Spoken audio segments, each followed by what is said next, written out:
Bueno, buenas noches a todos, bienvenidos al seminario anual de escuela, a los que, bueno, el público se renueva, a los que no saben, es un seminario que la Escuela Freudiana de Montevideo viene trabajando desde el año pasado, trabajamos en ciclo, este es el segundo año, y el seminario es Problemas Cruciales para el Psicoanálisis. Esta vez vamos a escuchar a la colega Isabel Paz, que nos va a presentar su texto referido al seminario. Puedes comenzar, Isabel. Bueno, buenas tardecitas a todos. Es un gusto estar aquí para mí en este seminario anual de escuela, una actividad que venimos llevando desde hace unos cuantos años, un trabajo entre miembros, lectura de seminarios y escritos de Lacan. Bueno, y como dijo Daniela, en esta oportunidad estamos trabajando el seminario 12, problemas cruciales para el psicoanálisis. Para comenzar, me pareció relevante situar este seminario en relación al momento en que Lacan lo dicta, muy cercano a su expulsión de la Internacional Psicoanalítica, con quien mantenía grandes diferencias con los didactas. Un problema crucial para el psicoanálisis que Lacan plantea en este seminario va a ser la relación del sujeto con el lenguaje. Lacan discute con Piaget, quien considera Piaget considera que el lenguaje es un simple instrumento para la inteligencia y hasta llega a decir que el lenguaje es un estorbo para la inteligencia. Cuando leía este seminario, me acordé de un video que vi donde un padre le pregunta a una niña de 5 años, más o menos, calculo que tendría 5 años, y el padre le dice, si tengo 5 naranjas y tengo 10 personas para repartir, ¿qué tengo que hacer? Y la niña le responde, jugo.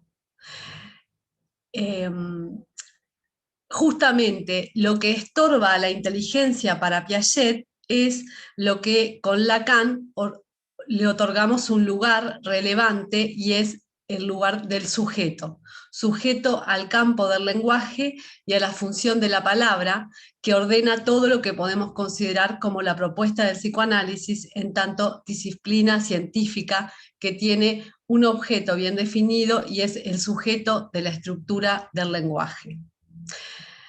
En efecto, en el análisis es precisamente del sujeto que se trata. Aquí ningún desplazamiento es posible, dice Lacan, para permitirle hacer de él un objeto. Lacan, en este seminario, nos plantea que es de la propia gramática que partirá y se va a interesar en el efecto de sentido, para lo cual va a puntuar que la cuestión del lugar, en relación a la reunión del adjetivo con el sustantivo, es importante para cualificarlo. Hace referencia al lugar e insiste con eso y se está ocupando de la topología de localizaciones y de relaciones entre lugares.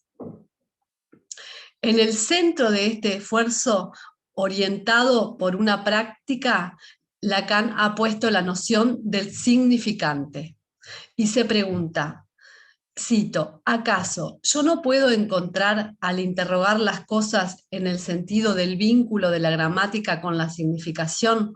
¿No puedo encontrar en esta frase la evocación, hablando con propiedad, del inconsciente? ¿Dónde está? ¿Qué es el inconsciente? Sino justamente ideas, pensamientos cuyo verdor extenuado, ¿no nos dice Freud en alguna parte que como las sombras de la evocación en los infiernos y volviendo a la luz demandan beber sangre para volver a encontrar sus colores? ¿No es de los pensamientos del inconsciente que se trata, que aquí duermen furiosamente? Esta es una pregunta que se hace Lacan en este seminario. Y continúa diciendo, el inconsciente no tiene nada que ver con esas significaciones metafóricas, por lejos que las impulsemos, y buscar en una cadena significante gramatical la significación. Es una empresa de futilidad extraordinaria. Pues sí, en razón del hecho de que estoy ante este auditorio, yo he podido darle esa significación. Igualmente, hubiera podido darle una muy diferente, y por una simple razón. Esto es que una cadena significante engendra siempre, cualquiera que sea, con tal que sea gramatical, una significación, y diré más, cualquiera. Continúa preguntándose Lacan en el seminario, ¿por qué es que, en consecuencia, este discurso sobre el significante puede conservar alguna oscuridad? Porque él plantea que le han dicho que este discurso, que él plantea como el discurso sobre el significante, conserva alguna oscuridad. Y responde, ¿esto es porque durante cierto tiempo yo lo he querido? Por ejemplo, contesta que sí. Y también vuelve a preguntarse, ¿y quién es ese yo entonces? Quizás él es interno a ese nudo del lenguaje que se produce cuando el lenguaje tiene que dar cuenta de su propia esencia. Quizás sea obligado que en esta coyuntura se produzca obligatoriamente alguna pérdida, dice Lacan.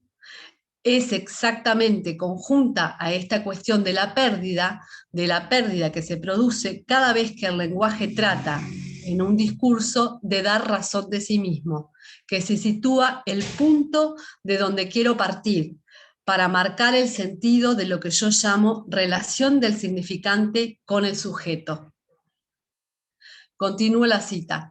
Yo llamo filosófico a todo lo que tiende a enmascarar el carácter radical y la función originante de esta pérdida. Toda dialéctica, y especialmente la hegeliana, que va a enmascarar, que en todo caso apunta a recuperar los efectos de esta pérdida, es una filosofía. Hay otras maneras que la pretensión de operar así, con esta pérdida, está mirar a otra parte y esencialmente volver su mirada hacia la significación y hacer del sujeto esa entidad que se llama el espíritu humano, ponerlo antes que el discurso. Es un viejo error, dice Lacan, cuya última encarnación se llama psicología del desarrollo, o, si ustedes quieren, para ilustrarlo, piagetismo. Se trata de saber si podemos abordar su crítica sobre su propio terreno. Ejemplo de la contribución que es la que espero aportar este año a algo para el psicoanálisis que muestre que el discurso que proseguimos para necesita elecciones y especialmente la exclusión de cierto número de posiciones, que son posiciones que conciernen a lo real, que esas posiciones son falsas y que no son falsas sin razón, que la posición que tomamos es aquella que quizá la única que permite fundar en su fundamento más radical la noción de ideología. Y continúa afirmando Lacan que si es verdadero que la relación del significante es esencialmente con el significante, que el significante como tal, en tanto que se distingue del sujeto, no significa más que para otro significante y nunca significa nada diferente que el sujeto, debe haber al respecto pruebas sobreabundantes. Y se pregunta, ¿qué es entonces el significado? El significado no hay que concebirlo solamente en la relación con el sujeto. La relación del significante con el sujeto, en tanto que interesa la función de la significación, pasa por un referente. El referente, eso quiere decir lo real. Y lo real no es simplemente una masa bruta y opaca. Lo real está aparentemente estructurado. Por otra parte, no sabemos absolutamente en qué, en tanto que no tenemos el significante. No quiero decir por eso que, por no saberlo, no tengamos relación con esta estructura. Bien, fin de la cita. De acuerdo a lo que vengo leyendo, el psicoanálisis con Lacan no deja de lado la dimensión del sujeto al considerar el lenguaje. Coloca la gramática en primer lugar, lo que trastoca la noción de sujeto imperante en su época. Lacan se sirve de los planteos de Jacobson para precisar el estatuto del verbo y sostener que la gramática forma parte de la significación. No hay metalenguaje, por lo tanto, la lógica misma debe ser extraída de la base que es el lenguaje.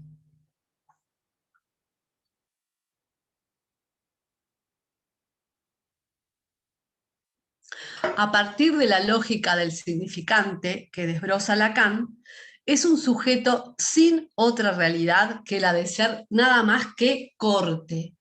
El significante es corte y el sujeto tiene la estructura de la superficie definida topológicamente por la banda de Moebius. Por eso dice que con el pentagrama musical no alcanza, pues se trata del corte que engendra la superficie que, habiendo sido bilátera, se demuestra por el corte unilátera. Eso demuestra que el corte engendra la superficie como el significante, en tanto corte engendra al sujeto.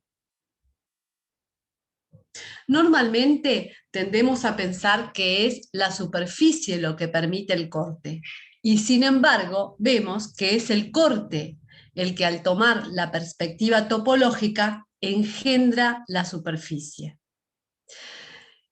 Y se engendrarán superficies diferentes con diferentes cortes. En este seminario particularmente, así como en otros, lo viene planteando desde el seminario de la identificación, Lacan está esbozando al sujeto no como dividido, sino a un sujeto que es la división misma, con lo cual profundiza la idea de sujeto dividido. La definición axiomática que Lacan nos propone con respecto al significante, un significante representa al sujeto para otro significante, es decir, que el sujeto es esto que queda allí entre un significante y el otro significante que lo va a presentar con una topología particular que es la mostración de lo que es el sujeto. La topología con la que va a presentar a este sujeto como pura división es la de la banda de Moebius. Pensemos en una tira de papel que tiene una cara y otra cara, o sea que tiene dos caras. Entonces, estamos hablando de una superficie bilátera que tiene dos caras y por lo tanto es, según la definición de los topólogos, orientada.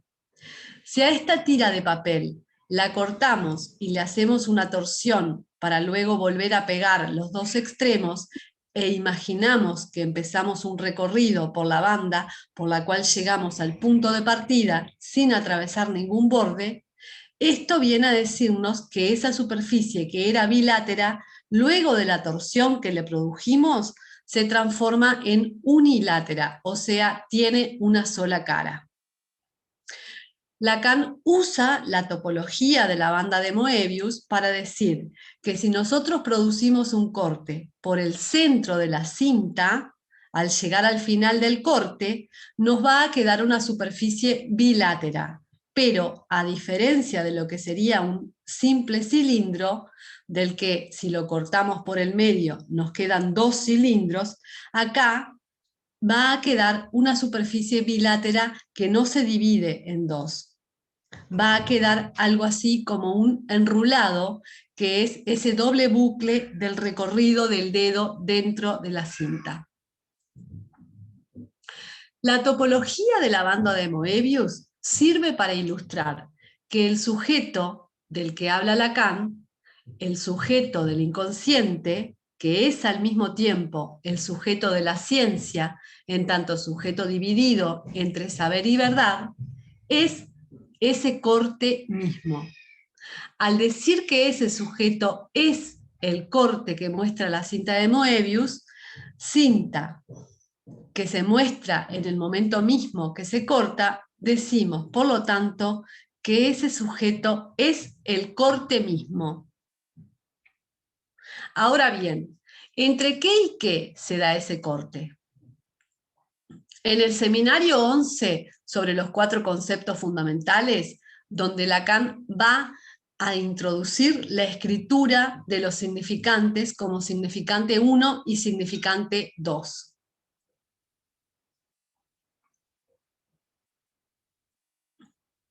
En el seminario sobre la identificación, Lacan encuentra en la banda de Moebius una efectuación del sujeto como corte. En su esencia, la banda de Moebius es el corte mismo, lo que la hace el soporte estructural de la constitución del sujeto como divisible, es decir, no siendo más que representado por un significante para otro significante. En esencia, al sujeto le falta un nombre que lo designe, y esta falta de uno lo reduce a un contaje que solo será falta de uno o de uno en más, como el corte moebiano en doble bucle. Si pensamos un supuesto ser que se desplaza en esta banda de Moebius, si él hace una palabra en un cierto sentido, es el modo más riguroso de definir la orientación. Si prosigue su camino sin reencontrar ningún borde, volviendo al mismo punto, encontrará la orientación opuesta. Esa palabra se leerá de modo palindrómico, en el sentido inverso. Es lo que hace la originalidad de la banda de Moebius para quien subsiste allí. Palíndromo es de origen griego y viene de la construcción palindromein, que es decir, volver a atrás, recorrer a la inversa, porque se trata de palabras o frases simétricas que se pueden transitar en ambos sentidos. Por ejemplo, si leemos la frase amad a la dama, si la leemos hacia atrás, dice lo mismo, amad a la dama. Y esto, si lo pensáramos con números, se llama capicúa. Si cortamos ahora el borde de la banda, lo que nos ocurre es que tendremos 2 anillos orientables. Si hago un corte que pasa por el medio de la banda de Moebius, obtengo que no hay más nada en el medio. El sujeto, como la banda de Moebius, es lo que desaparece en el corte. Es la función de corte en el lenguaje, esta sombra de privación la que hace que esté en esta forma de trazo negativo que se llama el corte. Según la lógica de la repetición, el trazo unario es incluido aquí para contar el corte en doble bucle de 2 significantes. Los 2 están bajo el signo del 1 porque lo repite, no para hacer 2, sino para dividirlo.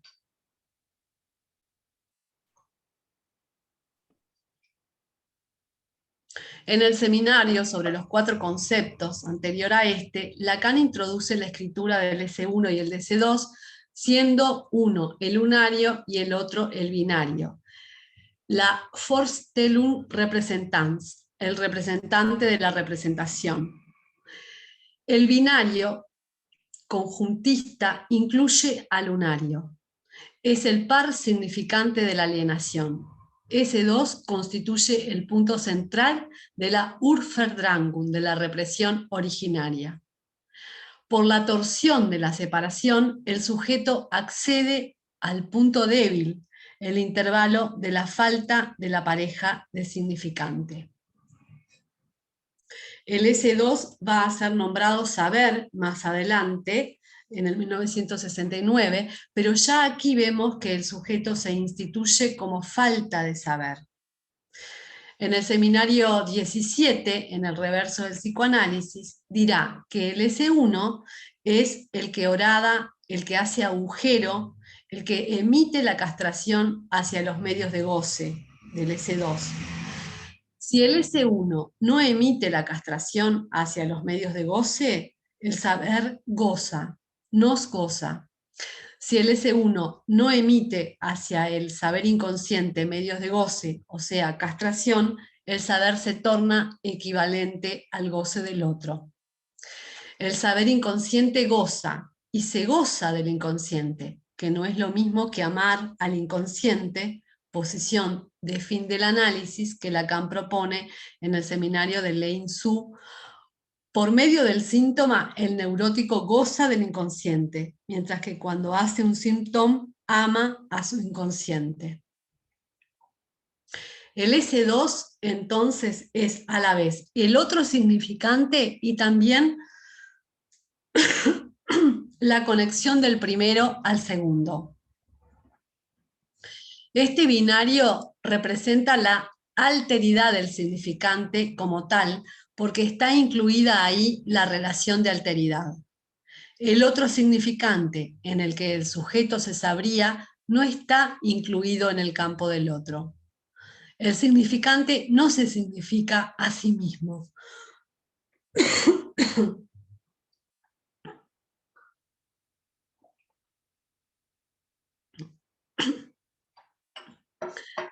El punto en el que se significaría al sujeto es un punto exterior al otro, o sea, al universo de discurso.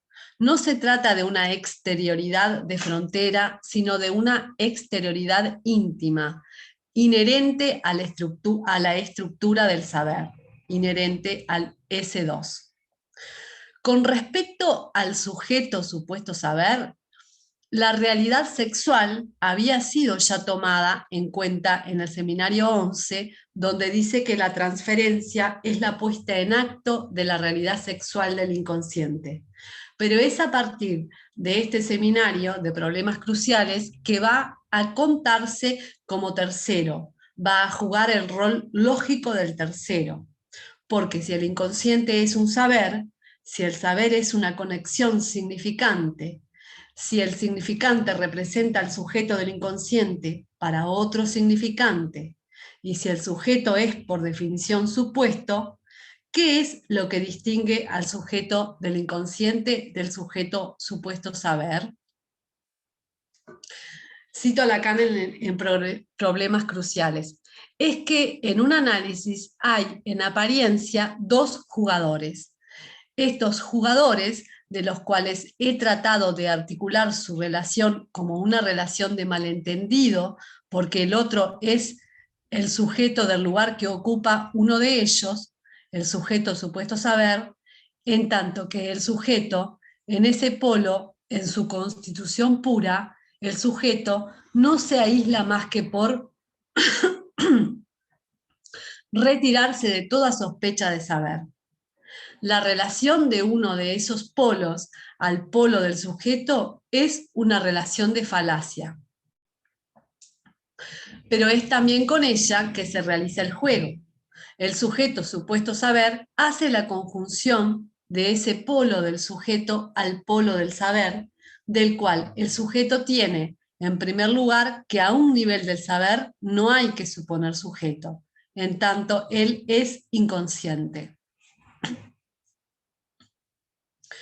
Según el binarismo significante, al ser nada más que la repetición del uno, allí, disculpen, voy a leer de nuevo. Según el binarismo significante, al ser nada más que la repetición del uno, allí donde el sujeto es representado para otro significante, siendo el otro la repetición del uno, está diciendo que no hay otro. No hay otro que pueda producir algo así como un significado del sujeto. O sea, solo hay repetición del uno y el sujeto está allí en el intervalo entre el uno y el otro.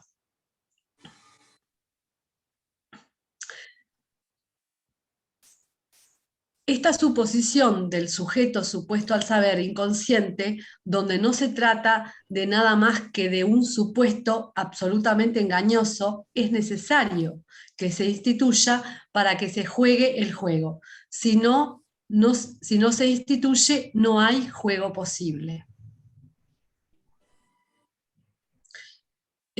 Dice Lacan en el seminario 11. en relación a la transferencia y al inconsciente. El analista forma parte del concepto de inconsciente, porque a él se dirige. El inconsciente se produce en transferencia.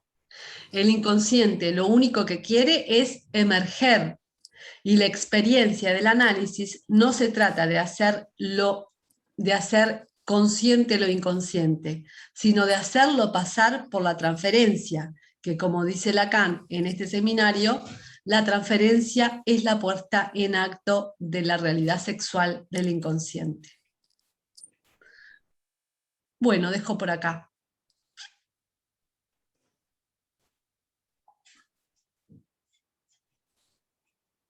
Bien, gracias Isabel. Bueno, ahora abrimos el espacio para preguntas, comentarios. Le vamos a pedir que anoten, pidan palabra en el chat, así nos vamos ordenando, ¿tá?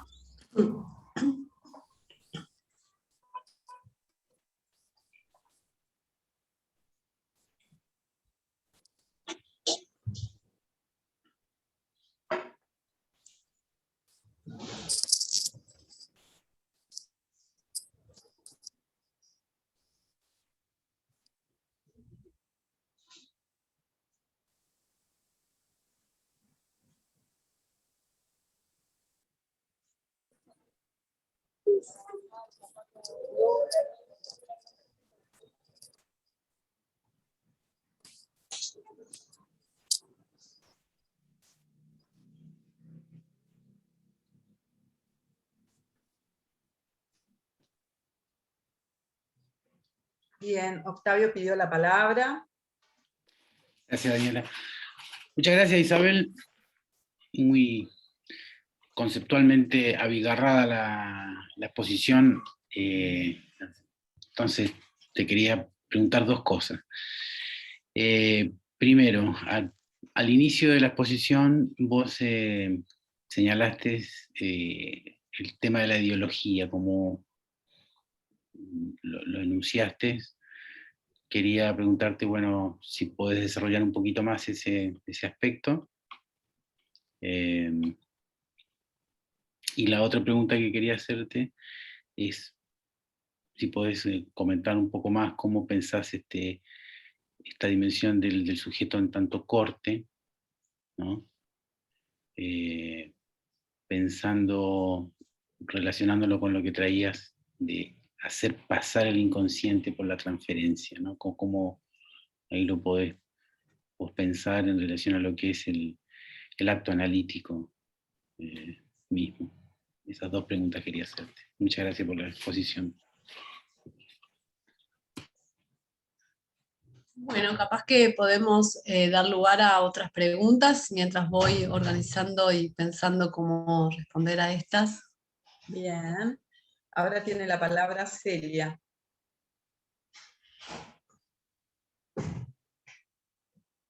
Sí, desmuteate, Celia. Sí, sí.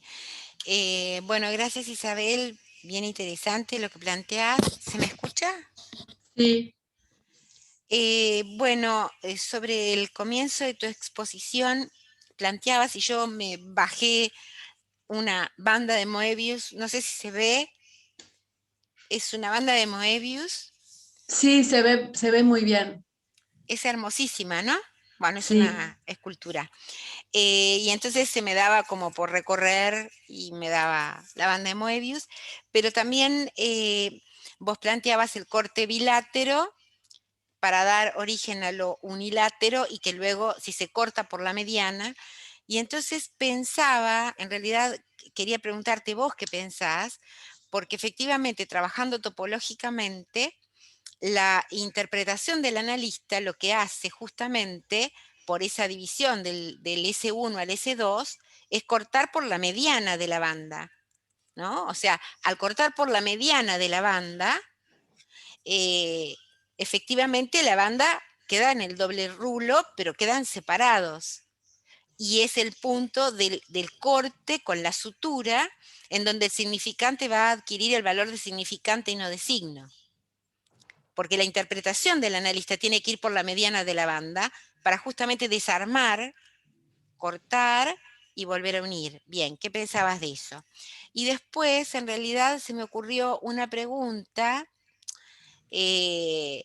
por un comentario de Daniela Gleiser, que dice, bueno, súper interesante, me quedo con el concepto del inconsciente no como algo preexistente, sino como algo a producir en el análisis, que me parecía bien interesante por esto de que en realidad justamente el inconsciente es un serse, no es un ser, sino es un serse.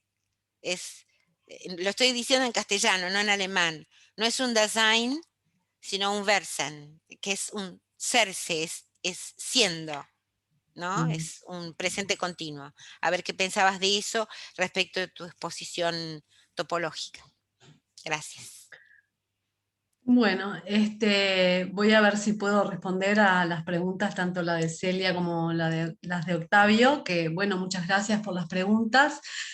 Tomando esto último que planteás, Celia, en relación a que el inconsciente es serse, digamos, se me ocurre pensar que el inconsciente se produce en el decir, o sea que, y ahí lo uno con esta cuestión que planteaba Octavio en relación a hacer pasar el inconsciente por la transferencia. Precisamente, me parece que ese es uno de los objetivos de la dirección de la cura, que pueda justamente ponerse en acto la realidad sexual del inconsciente del sujeto que consulta. En transferencia, me parece que es lo que realmente propone Lacan a partir del seminario 11 y lo continúa trabajando en este seminario, e introduce esta cuestión de esa realidad sexual como un tercero en esa relación de los dos jugadores que plantea como, digamos, esa frase a la que cito, donde él plantea que hay dos jugadores y que hay un tercero que es esa realidad sexual y que tiene que ver con también con ese saber que no se sabe, digamos. Eso por un lado, más o menos intentando responder esto. Con respecto a la cuestión del sujeto en tanto corte y esta cuestión que planteaba Celia en relación a que se produzca un corte y que se produzca entonces la división del sujeto, ¿no?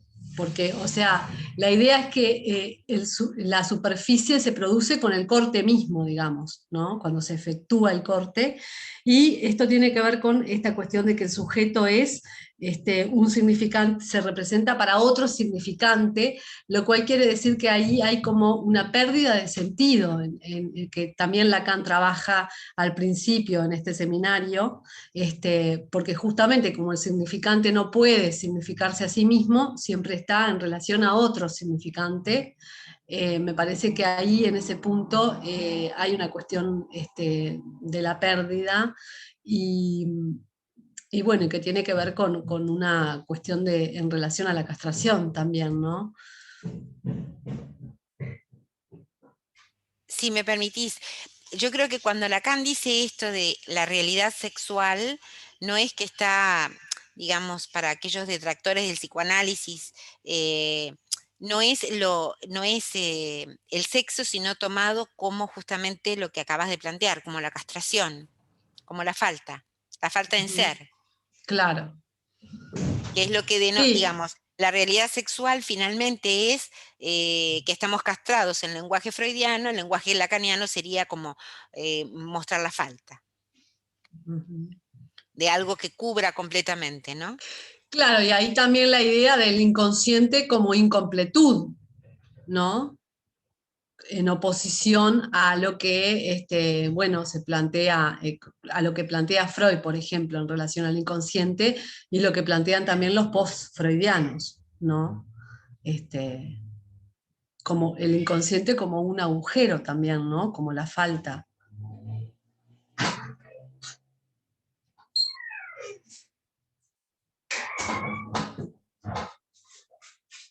¿Puedo hacer una intervención? No sé si había alguien anotado. Sí, podés, Andrés, porque recién se anotó Enrique, pero cuando tomaste la palabra no había nadie anotado. Adelante, Bien, sí, Andrés. disculpen que no me estoy con el teléfono, entonces encontrar el chat me es Bien. difícil.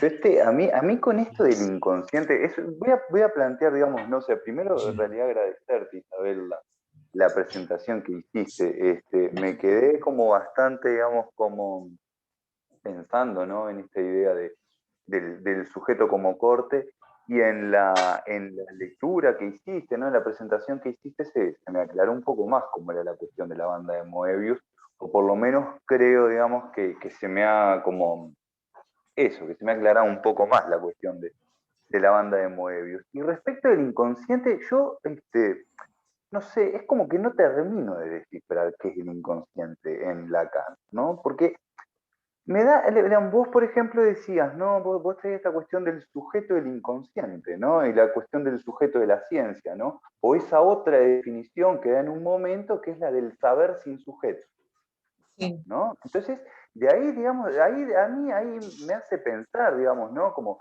cuando Lacan, incluso, digamos, vos dijiste también otra cuestión, que es esta cuestión de un saber que es un goce del otro, ¿no? Una cuestión así.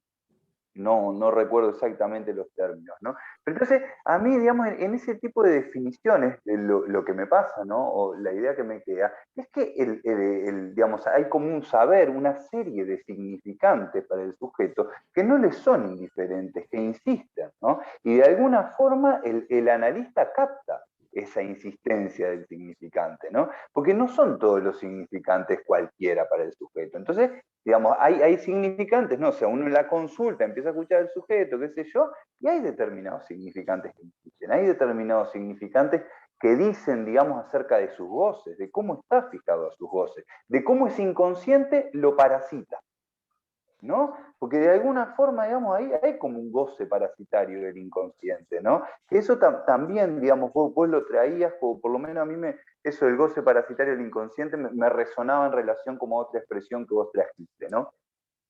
Pero después, por otro lado, digamos, escucho o encuentro esta otra idea del inconsciente, ¿no? Del inconsciente como corte. O en realidad vos lo traías más que el inconsciente, lo traías como el sujeto, ¿no?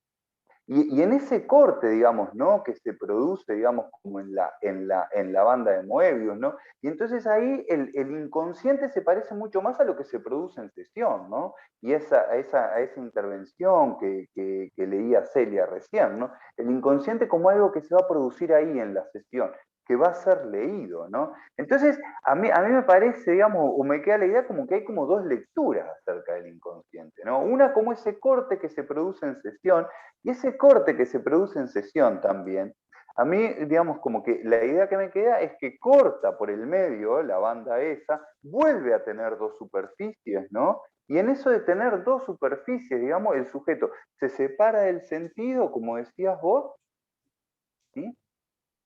Y en ese separarse del sentido, separarse de ese saber como goce del otro, algo del objeto como causa del deseo se dice ahí, ¿no? En ese corte que se produce por el medio de la banda, ¿sí? Entonces, digamos, ahí, digamos, ese corte con el significante es también, digamos, como un corte que ahí, digamos, como que permite como producir un objeto, ¿no? Un Claro. objeto, como objeto causa. Pero bueno, nada, también vuelvo a traer como esta cosa de que a mí siempre como que me queda la idea como que hay dos inconscientes, ¿no? Uno incluso hasta lo tengo más asimilado como a la cuestión superyoica, ¿no? Los mandatos, ¿no? Y después otro inconsciente como el que se produce en la sesión, como más cercano a esta cuestión que vos traes del corte por el medio de la banda de Moebius. Y nunca he logrado aclarar si hay dos inconscientes o solo uno. Pero bueno, nada, eso es como otra cuestión. Muchas gracias por tu presentación, Isabel. Bueno, gracias por tu comentario. No sé si te puede aclarar algo, pero lo que yo planteé en relación a esta cuestión de cuando el saber goza al sujeto es porque el S2, que es el saber, digamos, no está atravesado por el S1 que le emite la castración al S2. Entonces ahí queda, cuando no opera el S1, emitiendo la castración hacia el S2, ahí es cuando queda el saber gozando al sujeto. No sé si te aclara algo de lo que te digo, pero bueno. Sí, me aclara y a su vez me lleva como a otras preguntas, pero bueno, en todo caso después las seguiremos hablando. Tranquilo, sos doblemente inconsciente. Bien.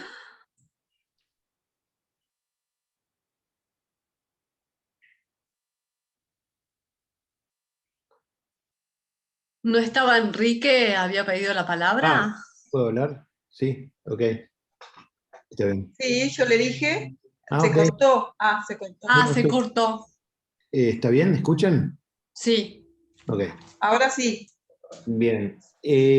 Gracias, Abel, por tu exposición. Es un seminario muy complejo. Sí. La verdad que realmente el nombre está bien puesto. Son problemas cruciales para el psicoanálisis. Todos. Y creo que es un seminario que, como lo trabajamos juntos cuando me tocó hablar de él en el SAE, tenía que ver básicamente con esta cuestión del saber y del significante, de la falta en el saber.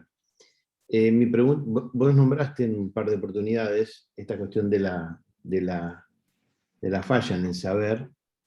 Quería saber cómo lo habías pensado, esta cuestión de la falla en el saber, tal cual la plantea Lacan en algunos puntos de su seminario. ¿Cómo la pensaste a esta falla del saber? O esta falta en el saber, o esta falta de saber. Son distintas formas de decirlo, ¿no? Bueno, lo que yo... Perdón, tengo algunas cosas para decir al respecto. Pero, bueno. No, pero me gustaría ver cómo lo pensaste, digamos, a esta cuestión. Bueno, yo lo vinculo en relación a, cómo surge, digamos, el discurso del psicoanálisis,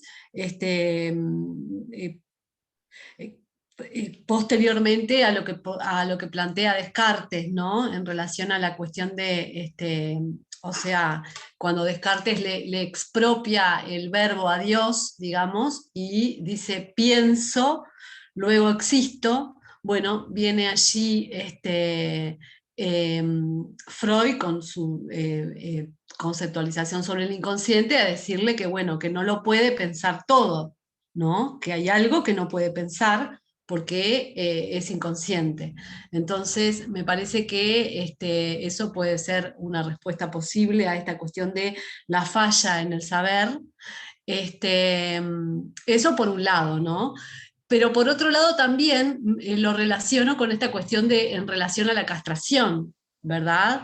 A esto que conversamos anteriormente con Celia en relación a y la pregunta de Octavio también en relación a hacer pasar por el inconsciente la realidad sexual, hacer pasar por la transferencia la realidad sexual del inconsciente, y que esa realidad sexual tiene que ver con la castración, y la castración tiene que ver con la instauración de una falta, y tiene que ver con la instauración de justamente algo que se pierde, ¿no? En relación por ejemplo, si lo pienso en relación a la relación del sujeto con el objeto, siempre es una relación al objeto perdido, a lo que se perdió, digamos, en esa primera instancia, y que, bueno, y que da origen a la falta. Y me parece que ahí hay justamente, también lo puedo vincular a lo que a lo que Freud planteaba en relación a la represión originaria, que, bueno, que plantea que hay algo a lo que nunca vamos a llegar, digamos, como que hay algo que es imposible de saber, es como un saber no sabido, que únicamente podemos acceder a eso por medio de una construcción en el análisis, pero nunca va a ser realmente eso que sucedió, porque eso está perdido. No sé si te contesto con esto. Sí, está bien, me parece pertinente, interesante esa lectura, me parece que sí. Creo que tiene que ver con esta cuestión de lo imposible de saber. Pero yo lo relacionaba también, bueno, porque Lacan lo relaciona en ese seminario, básicamente a la falla en el saber, la pone en juego, si bien, falla que evidentemente, como decís vos, parte de la cuestión de Descartes, en donde para Descartes la certeza deviene saber. Pero ahí en ese punto es donde Lacan es claro y sitúa al saber en la emergencia de la verdad. Y en ese seminario él justamente introduce la noción heideggeriana de aletheia como revelación, o aletheia como revelación de una verdad. Y la cuestión del saber tiene que ver con la dimensión de la falla en el saber. Es decir, esta falta de saber, digamos, que de alguna manera vendría a ser como, Lacan creo que dice algo así, como que se instituye en un horror insoportable a ese lugar donde se aloja ¿qué? El secreto del sexo. Entonces la falla en el saber tiene que ver con esa cuestión, ¿no? Que el sujeto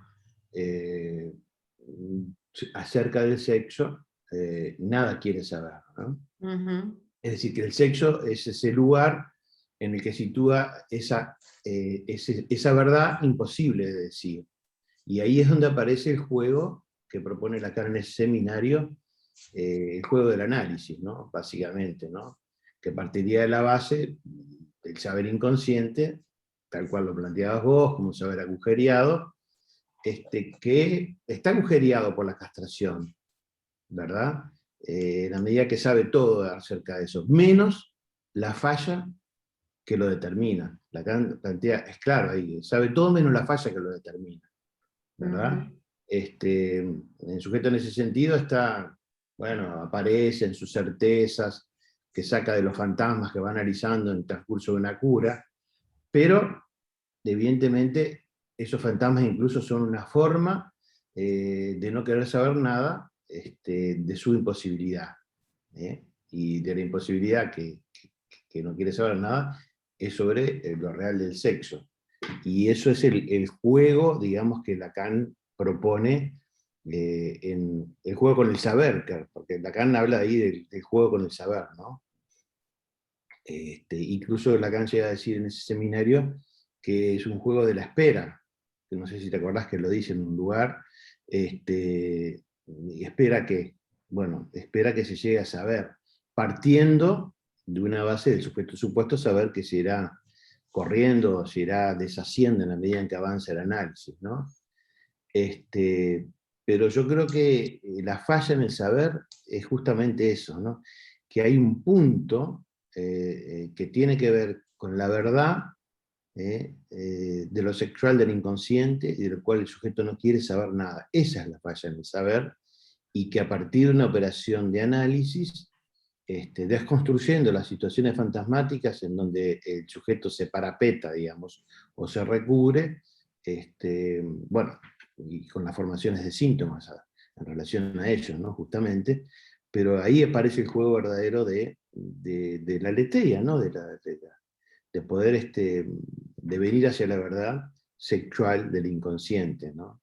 Eso me parece que es como el punto más fino que Lacan va hilando en esa situación entre la realidad sexual, el sujeto y el saber, que son tres muy importantes para él que trabaja en ese seminario, ¿no?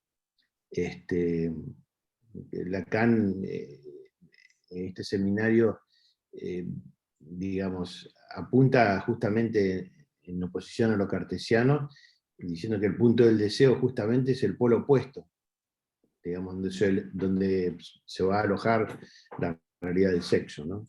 Y ese es el punto que ya venía trabajando también en el seminario ese anterior que había citado vos, ¿no? Sí.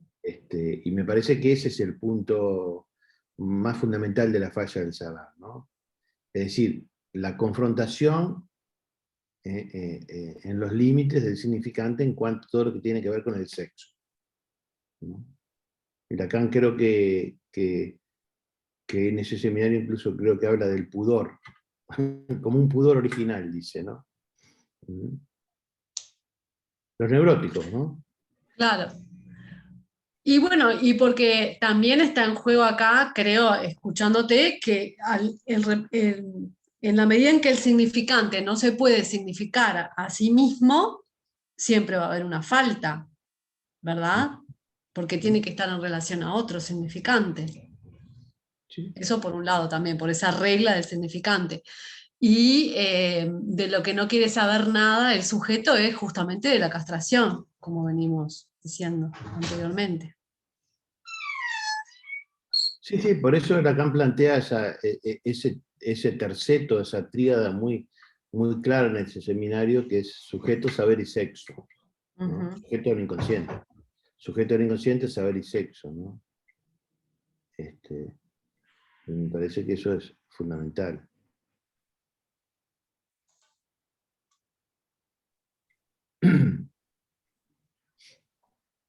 Bien, está anotado Octavio, después Celia y después Karina. Octavio, ¿podés desmutear? Sí. Queda pensando, ¿no?, en relación a este tema de la verdad, en esa tirada conceptual que vos señalabas, Enrique. Hay también como una pregunta necesaria, por lo menos a mí me surge en relación a lo que tiene que ver con cómo en este seminario, como también en otros, pero en este seminario lo expuso hoy Isabel, me acuerdo también de la exposición de Ana, en algunas otras también, donde se hace relación al referente, ¿no? Y acá vos hacías el recorte, lo precisabas más aún, Isabel, haciendo la referencia que el referente lo ubicaba ahí en lo real. Podríamos precisarlo un poco más con esto que dice Enrique, en lo real del sexo. Que en la posición analítica hace el semblante del objeto A está justamente en el otro, en la otra parte de la banda, donde el sujeto puede interrogarse sobre su deseo, ¿no? O dicho de otra manera, ¿qué hace con el goce que lo parasita, de tal manera que eso le permita reconocerse en algo de ese deseo, ¿no? Bueno, hay una dimensión allí donde pareciera que la verdad está, en cierta manera, como señalaba, como recordaba Enrique, en esa noción antigua de aletheia, de descubrimiento, ¿no?, de hallazgo.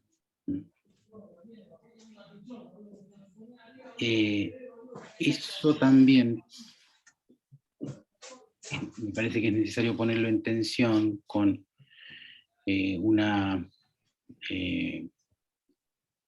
dimensión de abordaje de la verdad en tanto hecho de discurso.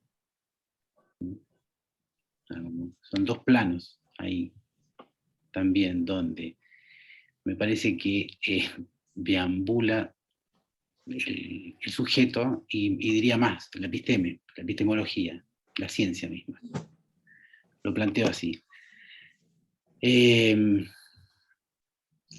Muchas veces desde el psicoanálisis planteamos, es ciencia, digo porque vos al principio, Isabel, decías, la ubicabas al psicoanálisis dentro de la ciencia. Bien, entonces, pero ahí inmediatamente surge la pregunta, bueno, ¿de qué ciencia, no?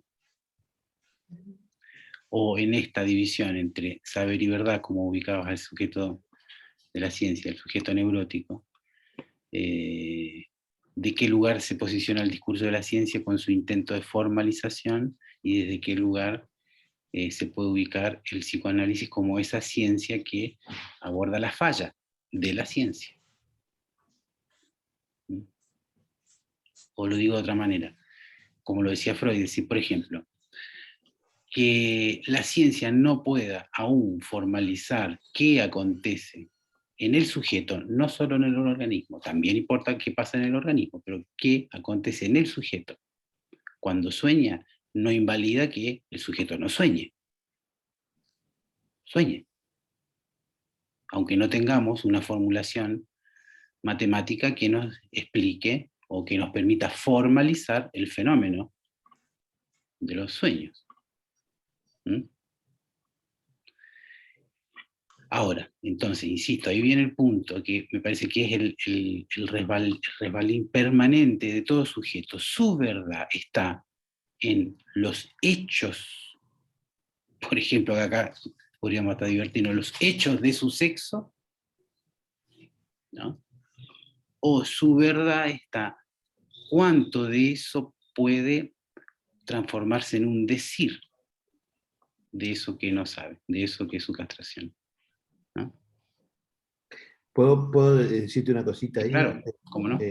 Claro, tal vez ese justamente es el punto, porque Lacan insiste mucho en el seminario ahí que la cuestión de, bueno, esta cuestión de la aletheia que hablábamos, ¿no?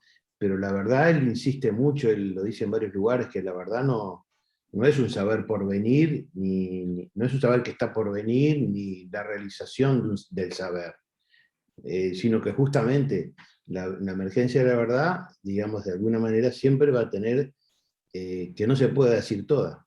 Es decir, que la verdad del sexo es imposible decirla toda.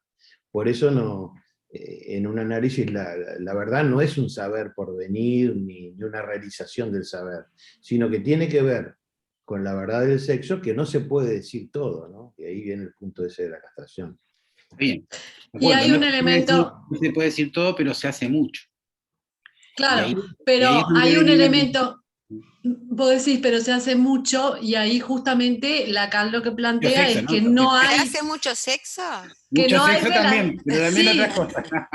pero no hay relación sexual, que no Por quiere la decir que no se tengan, pero la yo insistencia. pienso en eso, que no se tengan relaciones sexuales, o sea, no hay rapport sexual. Sí, sí, está bien. Claro, claro. Eso ya lo Bueno, sabemos. a Este ver, seminario es perdón, un me toca a seminario. mí. Me Sí, toca a dale, dale. mí, me toca a mí, Dale, qué dale. mala palabra. Varias cosas. Voy a empezar por el final. La vérité, c'est toujours un con, dice Lacan. La verdad siempre es del orden de la boludez, es una boludez. La cuestión esta que planteaba Enrique, con esta cuestión de la aletheia griego, tiene que ver, y que vos también le planteabas, Octavio, tiene que ver con algo del hallazgo, porque forma parte también de la resistencia, y la resistencia es del analista según Lacan, en no poder leer lo que se dice, a la espera de cazar el significante, cuando en realidad a veces apenas alcanza con señalar un significante cualquiera para que adquiera su valor de verdad. Y en segundo lugar, ese doble juego que vos planteás, Octavio, a partir de lo que plantea Enrique del aletheia, no nos olvidemos que aletheia, además de hallazgo, si nos vamos a los orígenes, es a partícula negativa en griego, y letheia es el río del olvido, el leteo, ¿no? O sea que la verdad es lo que no se olvida. Para decirlo más poéticamente, recuerdo un fragmento de un poema bellísimo de Borges que dice: de una cosa estoy seguro, y es que el olvido no existe. Es lo único que no hay. El olvido es lo único que no hay. Entonces, efectivamente, y ahora lo conecto con algo que se siguió hablando, uno podría llegar a pensar, tal vez es un forzaje de la teoría, pero que uno sueña finalmente, si los sueños siempre son infantiles, independientemente de la edad que uno tenga, que uno sueña justamente con lo que no puede olvidar, solo que en lenguaje onírico, con esa fijación respecto eh, de, de la falta en saber. Y eso me llevó a esa afirmación en donde Lacan y Freud parecería que se contradicen. Cuando Freud habla del Wissenstrieb, del deseo de saber, y Lacan habla del horror al saber. Y en realidad los dos dicen lo mismo. Tanto el Wissenstrieb, el deseo de saber, como, bueno, la pulsión de saber sería, ¿no? El Wissenstrieb, o el horror al saber es justamente la castración. Entonces, esa cuestión. Y la última, el último comentario era respecto de que si el psicoanálisis es ciencia o no. Yo creo que efectivamente el psicoanálisis no es una ciencia si pensamos a la ciencia positivista, que es a la que vos aludís, Octavio, obviamente. Como ciencia positiva, no. Eso es tonto. En realidad, la buena pregunta sería, ¿qué es la ciencia a partir del psicoanálisis? No si el psicoanálisis es una ciencia, sino qué es la ciencia a partir del psicoanálisis. En donde, porque nos regimos con este fantasma de la ciencia que tenemos en nuestra cabeza cuadrada, occidental, de nuestra tradición, de que la ciencia es, pero consideramos a la ciencia positivistamente, pero hay ciencia que no es positivista. Y bueno, y me parecía que era interesante también investigar sobre eso, porque efectivamente, en una cierta lógica positivista, el inconsciente es paranormal, como las lógicas paranormales, ¿no? De Newton da Costa, el que, el que formaliza la lógica paranormal.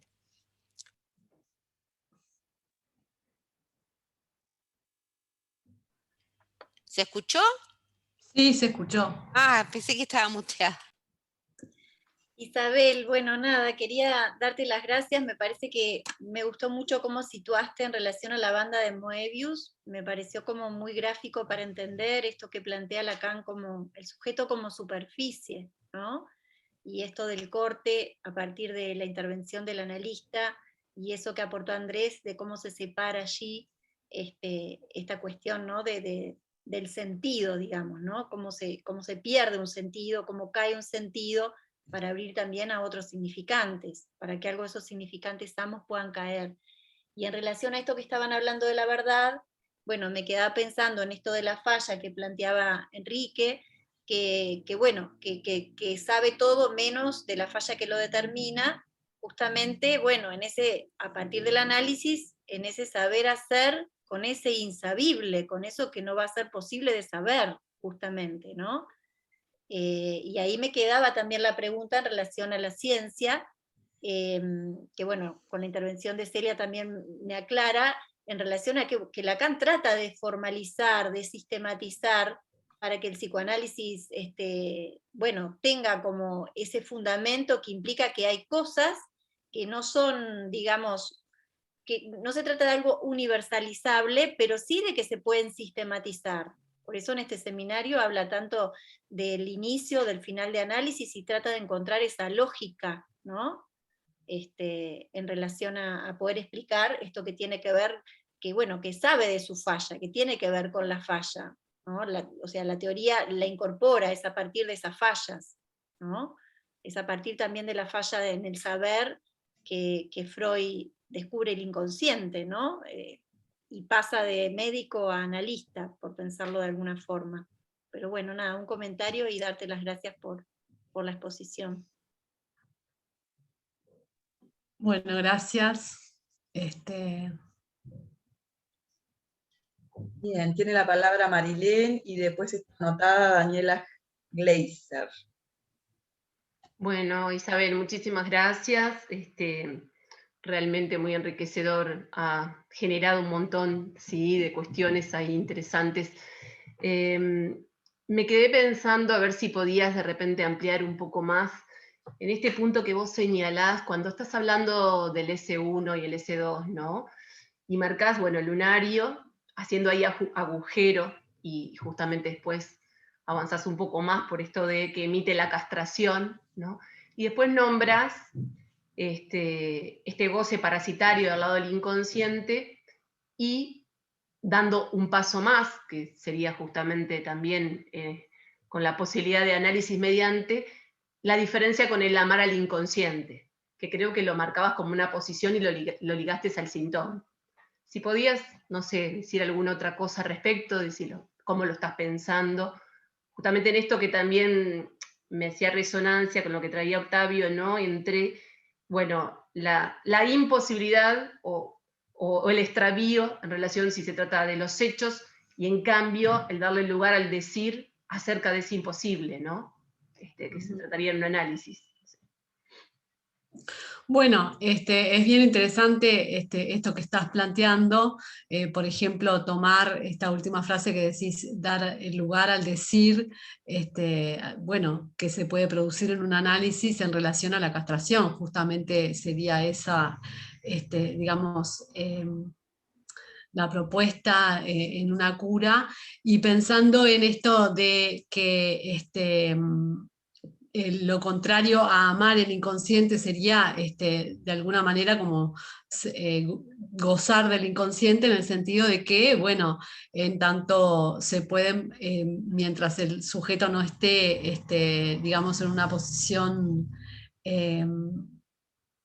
como que mientras haga síntomas, que son formaciones del inconsciente, bueno, en ese caso no va a estar en posición de amar a su inconsciente, sino que va a estar haciendo síntomas a partir de su inconsciente, no síntoma con la H, digamos, que sería cuando amaría el inconsciente, porque, bueno, a partir de un hilo del síntoma haría algo diferente con ese síntoma, ¿verdad? Sí, ahora me parece interesante, ¿no? En esto que ahora traías por el lado del síntoma, que sí, se trata de hacer algo distinto con el mismo, pero formaciones del inconsciente siempre van a seguir existiendo. Tomando, acá muchos lo dijeron, Celia misma hablaba, ¿no? De esto del presente que tomaban, ¿no? De, bueno, es el inconsciente como lo no realizado, y ahí hay algo que, bueno, va a estar, se junta también de alguna forma, o se toca con lo que traía Andrés, que queda abierto, ¿no? De qué inconsciente hablamos cuando decimos inconsciente, pero amar el inconsciente, quizás, vos cómo lo pensás, ¿no? ¿Cómo sería?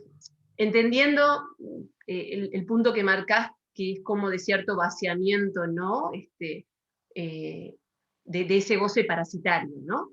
Pero, ¿qué entendés vos del amar al inconsciente? Mirá que lo estoy preguntando, ¿no? Realmente como posición, digo. Bueno, como algo, bueno, como aceptar la castración, digamos, por decirlo de alguna manera, estar en una posición de castración y a partir de ahí poder tener como goces más amigos de la vida, digamos, por decirlo de alguna manera. En ese sentido lo pienso. Y que no, o sea, que ese inconsciente no le haga trampas al sujeto, digamos, en tanto formaciones del inconsciente incómodas, como síntomas, por supuesto. Digo, como síntomas, por ejemplo. No sé si te respondo. Sí, para mí es un tema, digo, interesante, ¿no? Que marca, porque, bueno, habla de posición. No sé, por ejemplo, pienso en los sueños, cuando el sujeto, el sueño es una formación del inconsciente, cuando uno resuelve algo en un sueño, bueno, ama al inconsciente o no.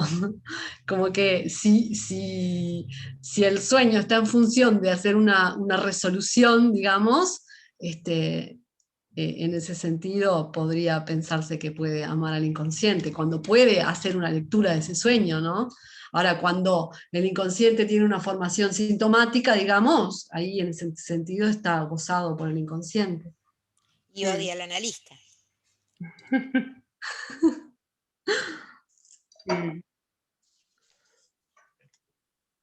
Las versiones del amor, ¿no? Porque ama sus síntomas, como más que a nada, como lo dice Lacan, tal cual. Claro. Si no ama al inconsciente, ama sus síntomas. Es preferible amar al inconsciente, pero no es fácil llegar a esa posición. Bien, Daniela, tenés la palabra. No sé si estás por ahí, Daniela, desmuteate.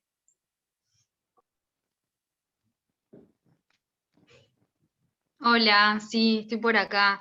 En realidad capaz que tenía una pregunta, pero capaz que quedó un poco para atrás porque fue enseguida de la intervención de Celia y después hablaron dos personas que plantearon cosas muy interesantes. Pero era más en relación a lo que decía Celia sobre la ciencia y el positivismo. Yo me preguntaba como que, es una pregunta en realidad, esto de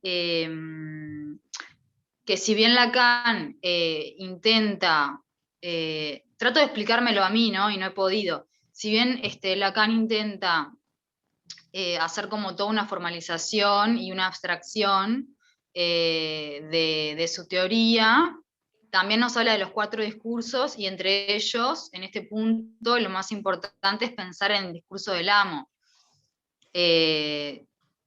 No sé, como que ahí me cuesta un poco, lo veo como una paradoja y me cuesta un poco pensarlo. Sé que no es el tema del trabajo de Isabel, a quien le agradezco de haberlo compartido, pero está, por ahí básicamente. No sé si se entendió. Yo te puedo contestar rápidamente que el discurso del amo es el discurso del inconsciente, justamente. Es Sí. no sé si, o sea, se me ocurre pensar en eso, pero por ahí.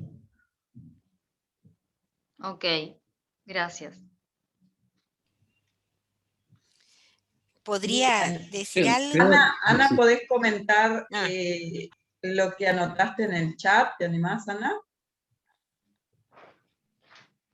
Sí, en realidad nada, es un poco aportar a lo que ya vienen hablando, sobre todo a lo que trajo Enrique en relación a cómo es que se llama la verdad y como revelación. Y a mí hay algo que me pareció bien interesante en este seminario, es cuando Lacan trabaja la frase, ¿no? El significante representa un sujeto para otro significante, y hace como mucho hincapié en el otro de la frase, ¿no? Como lugar del tercero, y en el sujeto, justamente introduciendo el sujeto como el sujeto que no sabe, ¿no? En esto de la relación a la verdad y al saber del sexo, ¿no? Esta falla justamente constitutiva, ¿no? Era eso. Lo que pasa es que se me cortó y había escrito una cosa y se me borró lo del medio y quedó como así psicótico como arrancó hoy esto. Ya se borró el video psicótico, pero quedó privado para después poder verlos y reírnos.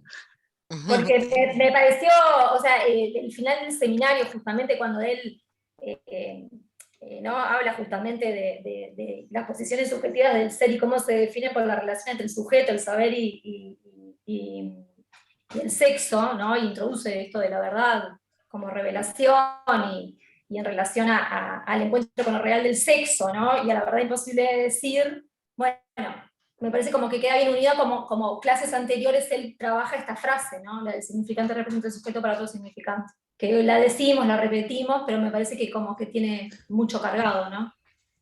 En la primer clase trabaja esa frase. Sí, la trabaja más adelante también, la trabaja yo no recuerdo muy bien, pero la trabaja más adelante también. Pensé que cuando decías más adelante te referías a lo anterior, pero bueno. No, me refiero a esta parte del hincapié en el otro y cuando habla del síntoma, cuando trabaja mucho en relación al síntoma, ¿no? Y al saber en relación al síntoma, ¿no? No recuerdo muy bien la clase, la verdad, pero no es de las primeras clases, no es de las primeras clases. Creo que es como la clase, como la 14, creo que es en la 14 que la trabajo, si no me equivoco. Me gustaría decir una cuestión sobre, no sé si hay alguien sobre la ciencia, ¿puede ser? No sé si se escucha. Se escucha, sí. Ok. No, respecto a una pregunta que se armaba en relación a la ciencia, o sea que justamente este seminario tiene esa cuestión fantástica, ¿no?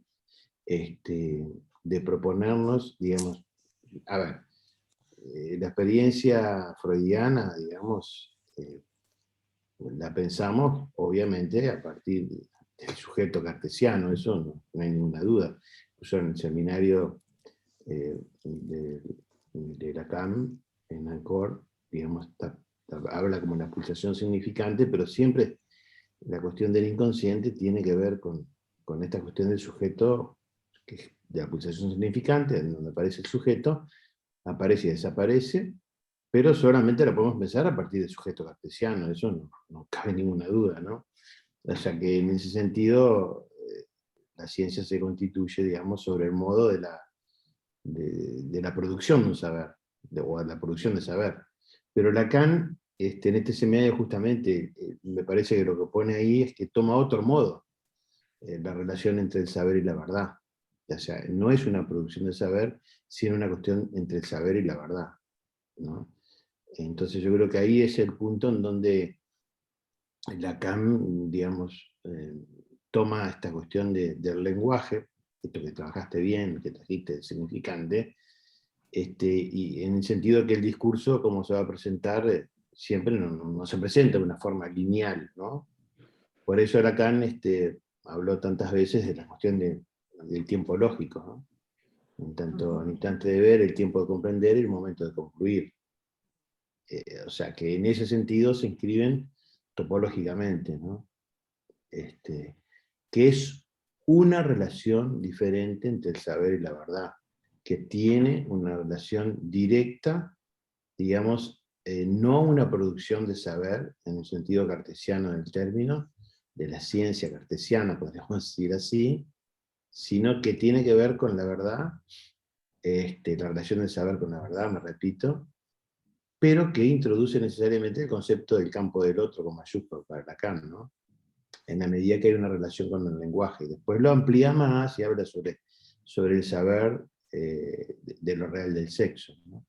Pero toma coordenadas cartesianas de espacio y tiempo, Lacan. Obviamente que las toma, pero toma más la coordenada del tiempo, no en el sentido cronológico, sino en el tiempo lógico, con los tres momentos: el instante de ver, el tiempo de comprender y el momento de concluir.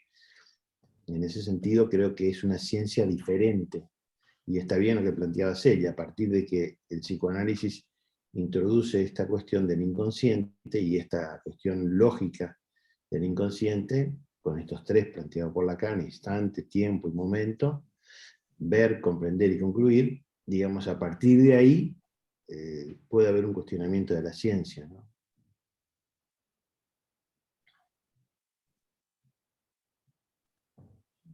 Sí, si no hay nadie, me gustaría decir algo.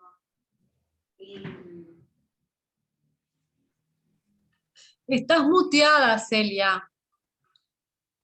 Sí, que me gustaría decir algo, justamente a propósito de esto que planteas, Enrique, y de la pregunta de Daniela. Yo creo que tendríamos que empezar por lo que Freud de algún modo también comienza, y es relativo a la ciencia, mantener la premisa de la hipótesis del inconsciente, que nunca la transforma en una tesis, siempre queda en una hipótesis, y eso ya nos dice algo, ¿no? La diferencia entre una hipótesis y una tesis. Y por el otro lado, esta cuestión en donde el discurso amo, efectivamente, bueno, antes de eso, esta cuestión del tiempo, que no es el tiempo cronológico del dios Cronos, acuerdo que es el tiempo lógico del el instante de ver, el tiempo para comprender y el momento de concluir, pero luego Lacan hace algo más con eso, haciendo un pliegue. Sí, me viene ahora el libro como de la teoría como ficción. Sí, exactamente. A eso voy, Daniela. También lo borromeiza al tiempo, hablando de un tiempo real, un tiempo simbólico y un tiempo imaginario. Hay un tiempo imaginario que está regido por el dios Cronos, ¿no?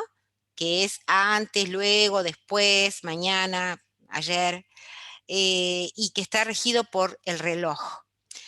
Pero hay un tiempo simbólico, que es este tiempo diferente, que es el tiempo del Nachtrasslich, del après-coup, o de la retroacción, que está regido por Aion, que es el dios de la eternidad en realidad, y después está el tiempo real, que es ese corte en lo temporal, en donde, a ver, para decirlo en términos sociales, va a ser antes y después de la pandemia. Es ese tiempo que, si lo traduzco a lo singular, es antes y después de algún acontecimiento que nos haya pasado. Entonces, esto también me parece importante porque queda borromeizado, atado al nudo borromeo, la cuestión del tiempo, sacándolo del tiempo de, bueno, la observación, digamos, los pasos de la ciencia lógica, ¿no? Y por supuesto que el inconsciente es el discurso amo, pero también planteado desde la perspectiva de la pregunta de Daniela, es un amo, la ciencia, como la concebimos, la ciencia positiva, positivista, es también una especie de amo, la ciencia, porque como Lacan bien lo plantea, todos buscamos un amo, lo necesitamos. Y efectivamente hay una especie de creencia, así como hay una creencia en Dios, porque yo no creo que tengo un vaso, porque lo tengo acá. Entonces, cuando planteamos la creencia, decimos que creemos en Dios como creemos en la ciencia. Ahora, es una creencia, como también decimos que creemos en el inconsciente. Entonces, recuerdo a Onetti en un libro, Let the Wind Speak, Dejemos hablar al viento, que decía que a los freudianos, a los marxistas y a los católicos habría que ponerlos en la misma bolsa, porque todos creen en el capital, en Dios o en el inconsciente. O sea que todos somos creyentes. Hay una creencia. Bueno, cada cual va a elegir. Pero de algún modo no, pero si la ciencia lo dice, y cuando Octavio nombraba esta cuestión del episteme, uno permanentemente apela al criterio epistemológico de autoridad. Entonces, recuerdo a alguien, un analizante, que se había inventado, no sé, un nombre cualquiera, pero que sonaba como si dijera Wilhelm Strawberry, y en realidad decía sus propias frases, ¿no? Pero invocaba el criterio epistemológico de autoridad. Si lo dijo Freud, si lo dijo Lacan, o si lo dice Dios, o si lo dice Buda, o, digamos, es ese criterio que nos hace esta cuestión, ¿no? Y bueno, sí, creencia, no religión, y una cosita más que me la perdí entre... Bueno, no, ya está. Ya está, porque no sé cómo ir para arriba con esta compu.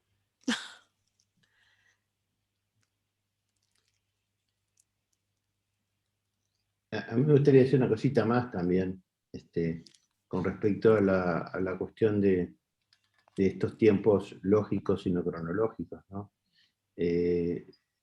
¿Verdad? Vos que estuviste trabajando más que nosotros en estos últimos días, seguro, Isabel, el seminario, viste que tiene un recurso a la topología impresionante, ¿no? Sí.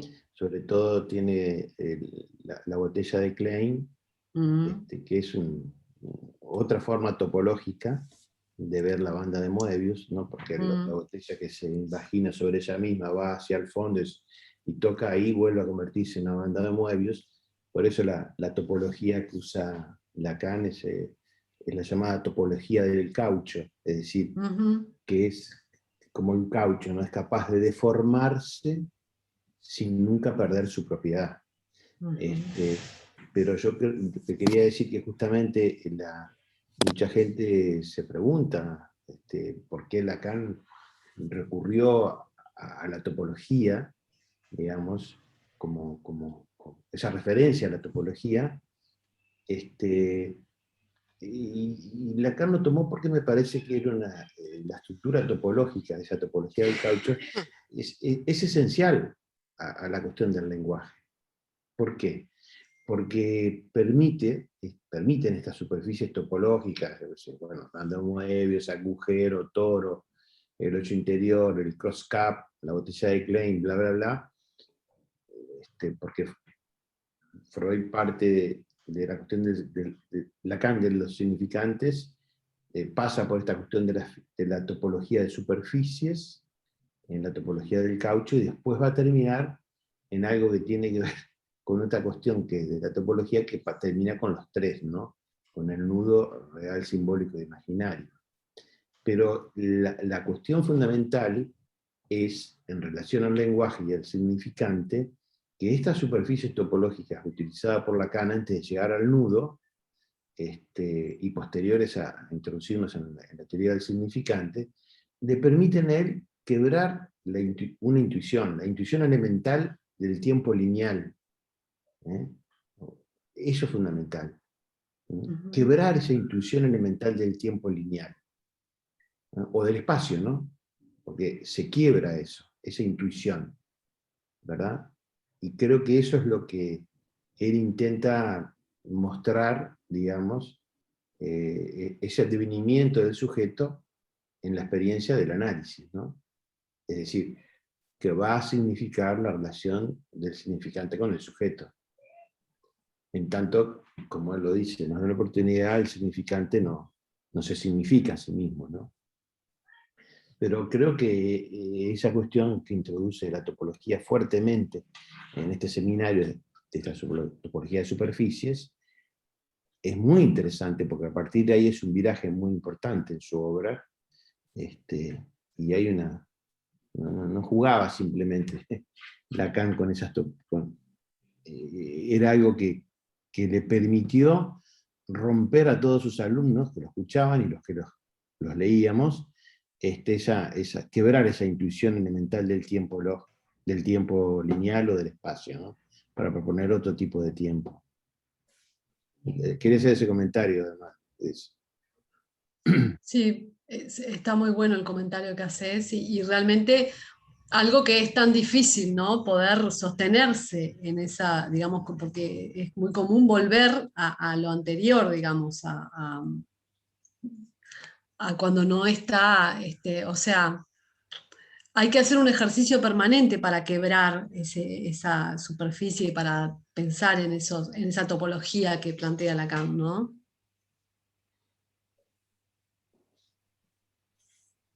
Daniela, pidió la palabra.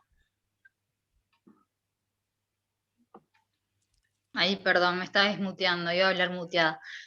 No, que el comentario de Enrique me ayudó muchísimo. De hecho, para entender a Lacan, fue una de las primeras cosas en las que me apoyé, y fue una de justamente los elementos, Isabel me corregirá si no es así, con los que empezó Isabel su exposición.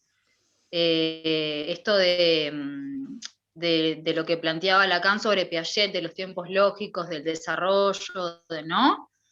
Y sí, tal cual, de ver que no es un tiempo lineal, y también, ahí capaz que me voy de tema, pero una posición también, ustedes lo tienen mucho más claro que yo, pero política de Lacan en contra de los post-freudianos, que bueno, eran los psicoanalistas americanos que planteaban que desarrollaron el psicoanálisis, continuaron desarrollándolo en esa línea como de tiempo lineal, de las etapas, sin ir más lejos su propia hija, ¿no? Anna Freud. Eso, Sí, nada más que... Sí, él está en este seminario también, bueno, precisamente está muy cercano a la expulsión de la IPA, donde él está en una discusión importante con los post-freudianos, y está en una discusión con la ego psychology, ¿no? Con esta cuestión de que hay un desarrollo, digamos, hacia la genitalidad, como lo planteaban. Y bueno, Lacan plantea otras cuestiones y otro tiempo, justamente, un tiempo lógico. Otro paradigma. De producción, claro. Sí. Gracias. Y bueno, él se ocupa también en este seminario de trabajar en relación a que eso yo no lo trabajé, en relación a la demanda, a la transferencia y a la identificación, ¿no? Que es lo que él viene trabajando en el seminario 11. Y bueno, me parece que también es en una discusión en relación a lo que plantean los post-freudianos con respecto a la transferencia y a la contratransferencia.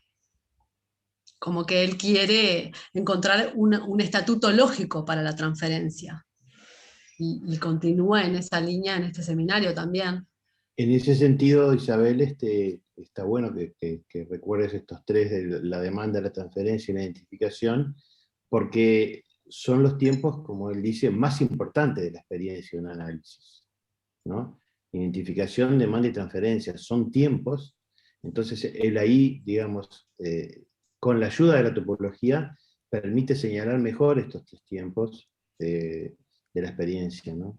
Y él lo reduce a tres: identificación, demanda y transferencia. Y lo llama como realmente problemas cruciales, ¿no? Sí. Y trabaja la cuestión de la identificación con el padre, como el primer tiempo, y así sucesivamente, ¿no?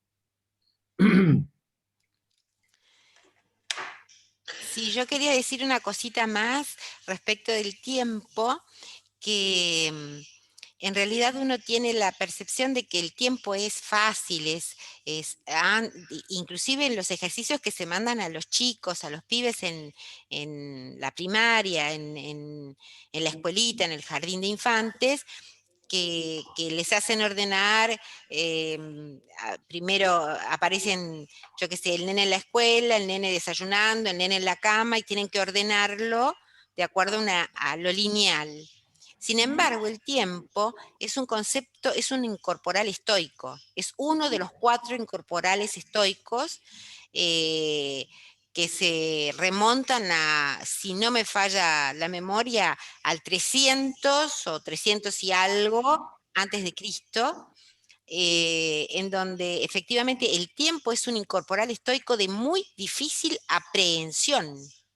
Es fácil, bueno, sí, ayer, hoy, mañana, pero es muy compleja la situación del tiempo. Y esto, bueno, por supuesto, ni que hablar luego con las teorías más modernas o de lo que plantea Einstein respecto de eso, ¿no? Pero bueno, el inconsciente no conoce el tiempo ni tampoco la contradicción. A mí, perdón, ¿puedo decir algo más? Sí. Pensaba, porque me empieza a aparecer en la cabeza este seminario, y hablamos de esta cuestión de la lógica de los tiempos, es interesante lo que plantea Celia, pero en estas cuestiones, en estos tres que hablábamos recién, cómo él después, en este mismo seminario, trabaja otros tres más a partir de esta cuestión de la identificación, la demanda y la transferencia, que lo dijiste vos recién, ¿no? La privación, la frustración y la castración. Y que tiene que ver con eso, ¿no? Ligando, digamos, la privación lo liga como al nacimiento del sujeto como tal, ¿no? Por la intervención del significante, ¿no? Esa es la cuestión de la privación, básicamente, ¿no? Y la cuestión de la frustración, que tiene que ver con la demanda, ¿verdad? Y por último, la cuestión de la castración tiene que ver con la relación del sujeto con el sexo, que después va a sus últimos tres en su seminario, que hablamos un poquito más adelante. Hay una lógica en este seminario impresionante. Él va de 3 en 3, de alguna manera, y va utilizando el recurso de la topología, y siempre con la matriz de la lectura propuesta a partir de la relación al significante. Sí. Desafío entonces para la próxima, Isabel, a ver quién es capaz de tomar, no sé, vino, champán, cerveza en una botella de Klein. Ah, nadie, porque no sale lo que pongas ahí adentro. Bueno, por eso lo dice, ya desarmaste el chiste. Bueno, perdón, perdón. No, y en este quería que otra vez a otro chiste, yo lo que todavía no entiendo en los tiempos lógicos o cronológicos, o esto que te referías vos, es el ahora después. ¿Cómo? El ahora después. Ah. Cuando uno dice ahora después. Bueno, ahora después vemos. Ahora después nos vemos. Me suena esa frase, me suena de alguien, sí, supongo que a todos les suena, ¿no? En la Argentina, ¿no? No, y puse esto de la diferencia de la Ahora después vemos. Hace pila de hincapié también en la frustración, ¿no? En relación y hace una crítica grande, ¿no? Ahí a qué es lo que se frustra, ¿no? Sí, sí, tal cual. También, sí, en este seminario, que es bien interesante. Sí, yo diría, ahora después el jueves vemos. Dale.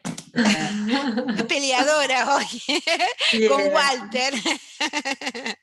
Bueno, Isabel, ¿querés decir algo más para ir cerrando por hoy? No, en principio no, que fue un gusto trabajar este seminario con ustedes y que la verdad que muy interesante todos los comentarios y las preguntas y que lo seguiremos trabajando porque faltan todavía. Es verdad. Bueno, te agradecemos nosotros a vos que abriste el espacio a todo este diálogo, esta discusión y intercambio. Y bueno, seguiremos en agosto. En agosto estará Marilén Bettini. Así que será un nuevo encuentro para seguir trabajando desde la Escuela Freudiana de Montevideo. Les agradecemos a todos. Buenas noches para todos. Chao. Chao.